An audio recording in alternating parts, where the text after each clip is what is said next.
নমস্কার বন্ধুরা, পারমিতার খানা খাজানার নতুন আর এক পর্বে আপনাদের সকলকে স্বাগত জানাই। আজ আমি একটা স্ন্যাক্স বা নাস্তার রেসিপি নিয়ে চলে এসেছি, যেটা বানাতে কোনো রকম আটা, ময়দা বা বেসনের প্রয়োজন হবে না। এসব ছাড়াও কিন্তু এটা বানবে প্রচণ্ড খাস্তা বা ক্রিস্পি। সেটা আওয়াজ শুনেই কিন্তু খুব ভালোভাবে বুঝতে পারছেন। আর এই রেসিপিটার মধ্যে একটা টুইস্টও আছে, কেননা এই একই উপকরণ দিয়ে আরেকটা মজাদার জলখাবার বা বাচ্চাদের টিফিনের রেসিপিও কিন্তু তৈরি হয়ে যাবে। তাহলে পুরো ভিডিওটা কিন্তু দেখতে থাকুন, কেননা আমি রান্না করতে করতেই আপনাদেরকে বলে দেবো সেই আরেকটা মজাদার রেসিপির কথা। তাহলে চলুন ঝটপট দেখে নেওয়া যাক আজকের এই রেসিপিটা। আশা করছি আপনাদের কিন্তু দারুণ লাগবে এই রেসিপিটা। আমি এখানে প্রথমে নিয়ে নিয়েছি 1 কাপের মতো চিঁড়ে। চিঁড়ে এখানে মোটা বা পাতলা দানা যেটাই হোক না কেন সেটাই নিতে পারেন, সেটাতে কোনো এখানে প্রবলেম হবে না। আর আমি এখানে আটা, ময়দা, বেসন যেহেতু ব্যবহার করছি না, আমি এখানে তার বদলে চিঁড়েটা ব্যবহার করছি। এবার এই চিঁড়েটা আমি একটা গ্রাইন্ডার জারের মধ্যে নিয়ে নিলাম। নিয়ে এই চিঁড়েটার একটা মিহি পাউডার বানিয়ে নেব। তো দেখুন আমাদের কিন্তু চিঁড়াটা থেকে একটা মিহি পাউডার বানানো হয়ে গেছে, আর সেটা আমি একটা বোলের মধ্যে নিয়ে নিয়েছি। এবার এর মধ্যে আমি আরও কিছু উপকরণ অ্যাড করব। তার জন্য প্রথমেই আমি এখানে নিয়ে নিচ্ছি সেদ্ধ করা আলু। আমি এখানে মিডিয়াম সাইজের 2টো আলু সেদ্ধ করে খোসাটা ছাড়িয়ে নিয়েছি। সেই সিদ্ধ করা আলুটা একটা গ্রেটারের সাহায্যে আমি গ্রেট করে নিচ্ছি। আপনারা চাইলে কিন্তু হাতে করে ম্যাশ করে নিতে পারেন, তবে এইভাবে গ্রেট করে নিলে কিন্তু কোনো রকম ডেলা থাকার সম্ভাবনা থাকে না, খুব ভালোভাবেই কিন্তু মিশ্রণটা তৈরি হয়ে যায়। তো আমি এইভাবে 2টো আলুই গ্রেট করে নিয়েছি। এবার এর মধ্যে আমি দিয়ে দিচ্ছি 1/2 টিস্পুনের মতো জোয়ান। আমি জোয়ানটা একটু হাতের চেটোর মধ্যে নিয়ে এইভাবে ঘষে নিয়ে তবেই আমি সেটা এখানে অ্যাড করলাম। এবার এর মধ্যে আমি দিয়ে দিচ্ছি 1/2 টিস্পুন জিরে। আর এখানে আমি দিয়ে দেবো সামান্য পরিমাণে চিলি ফ্লেক্স, প্রায় এখানে 1/4 টিস্পুনের মতো দিয়েছি। এটা টোটালি অপশনাল, আপনারা চাইলে দিতেও পারেন আবার নাও পারেন, আবার এর বদলে একটু চিলি পাউডারও ব্যবহার করতে পারেন। আর এখানে আমি দিয়ে দিলাম 1/3 টিস্পুনের মতো আদা বাটা। আর এখানে 2খানা রসুনের কোয়া নিয়ে আমি একটু গ্রেট করে নিচ্ছি।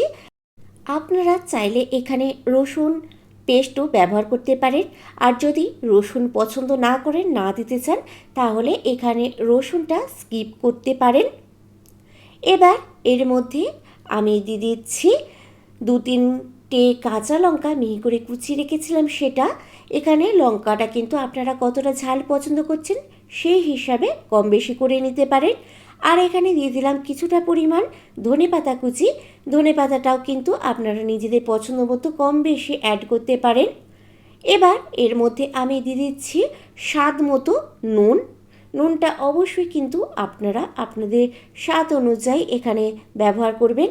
এবার সবকটা উপকরণ আমি প্রথমে একবার ভালোভাবে হাতে করে মেখে নেব, যতটা মেখে নেওয়া যায়। তারপরে এর মধ্যে আমি একটু একটু করে জল অ্যাড করব। তো দেখুন এখানে কিন্তু অনেকটাই আমাদের মিশ্রণটা ভালোভাবে মাখা হয়ে গেছে। এবার এর মধ্যে আমি অল্প পরিমাণ জল দিয়ে দিয়ে একটা ডো বানিয়ে নেব। এখানে কিন্তু প্রথমেই বেশি পরিমাণে জল দেবেন না, তাতে কিন্তু ডোটা পাতলা হয়ে যেতে পারে। তাই অল্প পরিমাণ জল দিয়ে দিয়ে কিন্তু ডোটা বানাতে হবে। আবার খেয়াল রাখতে হবে চিড়েতেও কিন্তু অনেকটা পরিমাণ জল শোক করে, তাই সেই বুঝেও কিন্তু জলটা অ্যাড করতে হবে।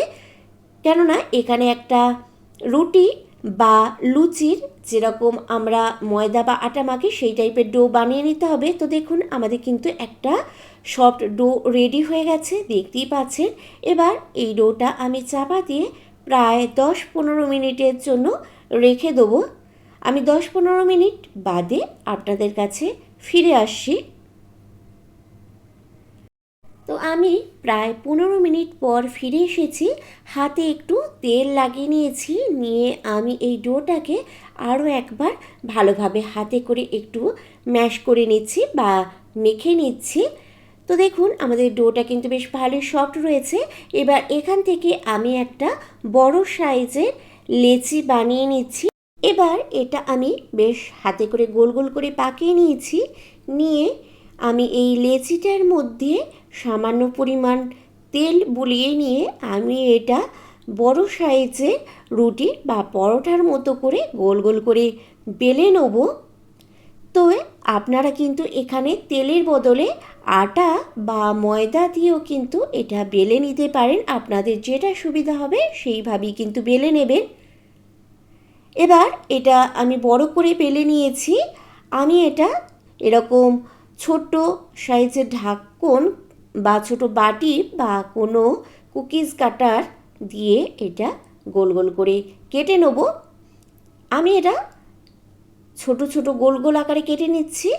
আপনারা কিন্তু আপনাদের পছন্দের মতো যে কোনো আকারেরই কিন্তু এটা কেটে নিতে পারেন।